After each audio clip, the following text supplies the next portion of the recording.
helburu bezala aintzat hartu du natur baliabideak eraginkortasunez erabiltzea munduan hobeto bizitzeko, ez?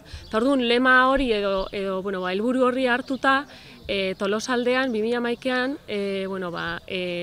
erabaki dugun leloa izan da zentzuz elikatu, zentzuz konsumitu eta zentzuz bizi, ez?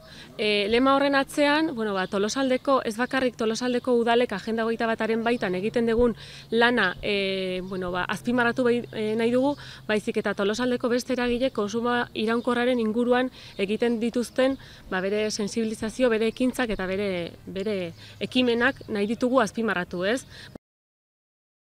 Tolosaldeko hainbat herrietan antolatu dira ekintza hauek. XL Town Pikot teatroaren antzeslana Bilabonan. Banka etikoaren inguruko erakusketa Amezketan eta Anoetan.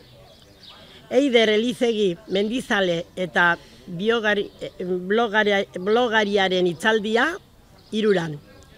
Bigarren eskuko azoka Bilabonan. Tolosako zineklubean konsumoaren inguruko pelikula eta mendi ibilaldia Zizurkilen. Baita ere, bideoforumak zenbait herrietan.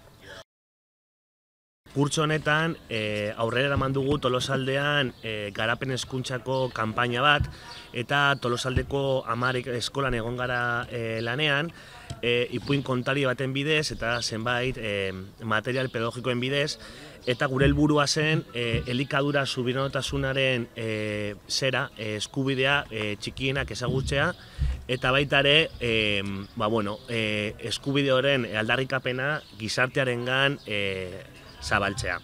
Horretarako, aste berde honen barnean sartu ditugu zenbait ekintza ezberdin eta gizarteari begira zuzentzen diogu eta gure elikadurari buruz erreflexioak eta eztabaidak sortarazteko planteatu ditugu. Ekainak 2 adunan egongo gara, ekainak 1 Amezketan, Tolosan 2 jarduera egingo ditugu, bata Esperientziaren eskolakoekin, ekainak 16an, bestea maiatzak 30ean kontsumo taldekoekin, eta gero beste bideoforun edo jarduera edo tailerrak Zizurkinen ekainak 2an.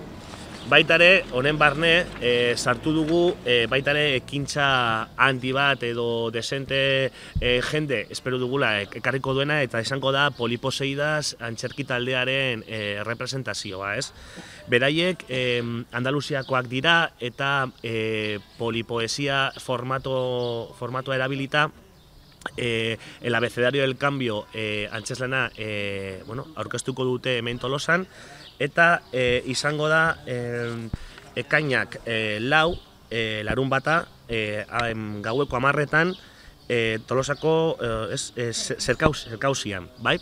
Eta baita ere gure helburua da hori, ez? Elikadura subiranotasuna jendearengan zabaltzea, bereik jakitea zer den eskubide hori, hemen Euskal Herrian eta mundu osoan, eta nondi datosten gure elikagaiak, nola produzitzen diren, eta horrekiko eztabaida eta zerak lortzea jendearengan hemen Tolosaldean nekazariak izan da eta jakiteko zer nolako influentzia negatiboa daukan orain elikadura sistema daukan ondorio txarrak jakinarazteko eta honi alternatibak jartzeko.